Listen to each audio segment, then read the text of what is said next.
Good morning.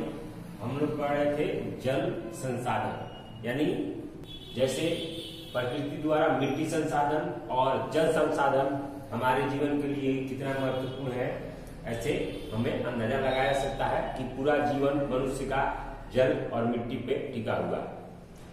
जल, अगला topic है जल का उपयोग। जल का उपयोग क्या है? देखो, जैसे हम लोग जानते हैं या हम देखते भी हैं या हमारे दिनचर्या में भी है, अगर जैसे ही हम अगर सुबह में उठते हैं तो हमारी सारी क्रियाएं जल के साथ ही शुरू होती हैं। और जल से, यानी कहा जाए कि मनुष्य, अगर देखा जाए तो मनुष्य के अंदर 65% तक जल रहता है। मनुष्य के, एक साधारण मनुष्य के अंदर 65% जल रहता है और पौधे में 65% से 99% तक जल पाया जाता है। तो ये हम देखते हैं कि मनुष्य के लिए भी जल कितना महत्वपूर्ण है और पौधों के लिए भी जल कितना महत्वपूर्ण है। हम लोग जानते हैं कि जैसे अगर हमें कोई बीमारी होती है या किसी प्रकार का ऐसी बात होती है तो हॉस्पिटल में सबसे पहले डॉक्टर हमको पानी चढ़ाता है, जल चढ़ाता है। तो इससे अंदाजा लगाया सकता है कि जल हमारे लिए कितना महत्वपूर्ण है। तो ये जल का उपयोग है। जल जीवन जीने के लिए, जीवन यापन के लिए ये काफी महत्वपूर्ण है। क्योंकि उसी से, जल से ही जीवन बनता है। और पेड़ पौधे हो, पशु पक्षी हो, कृषि हो, इन सारे के लिए जल बहुत ही महत्वपूर्ण रखता है।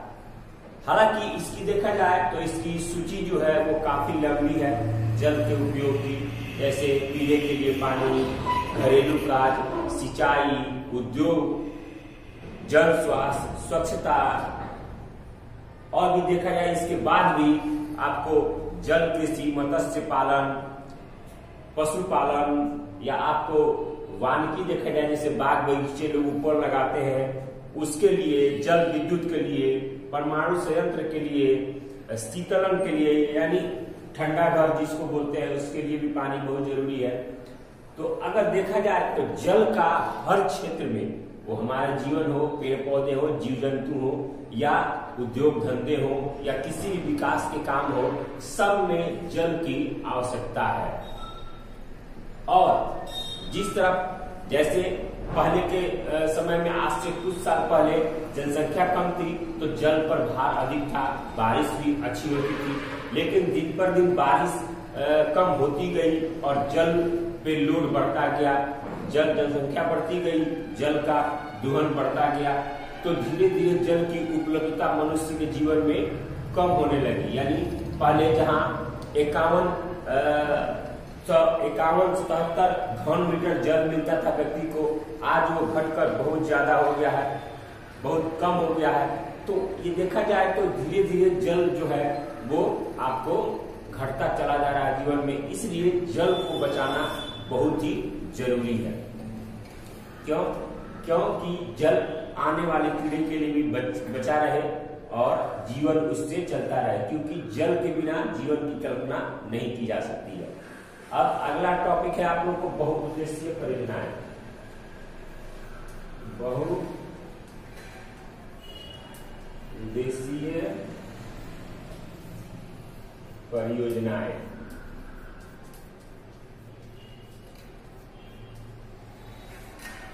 बहुउद्देशीय परियोजना का अर्थ है, इसमें देखिए बहुत इजी है।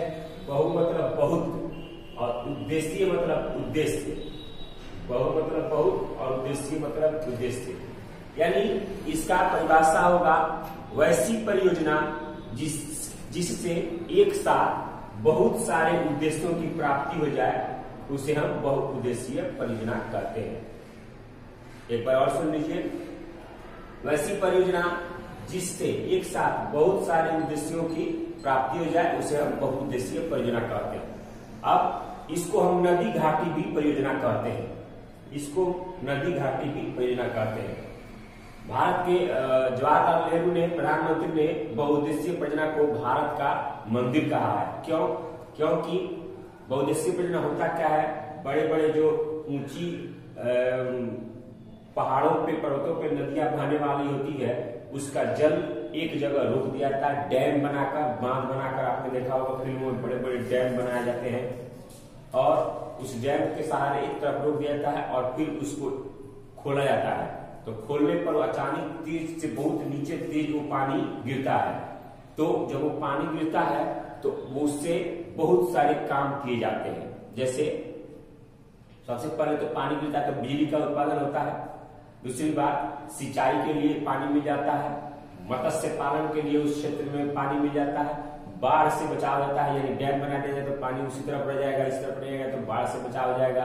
उसके बाद वो पर्यटन के लिए हो जाता है, यानी लोग घूमने के लिए आते हैं वो बांध देखने के लिए, तो वो भी एक लाभ होता है।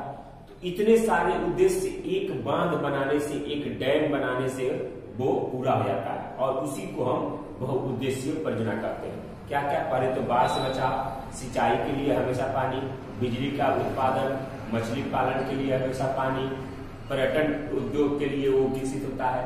तो इतने सारे उद्देश्य एक बांध बनाने से हो जाते हैं, और उसी को हम लोग बहुत उद्देशीय परियोजना कहते हैं।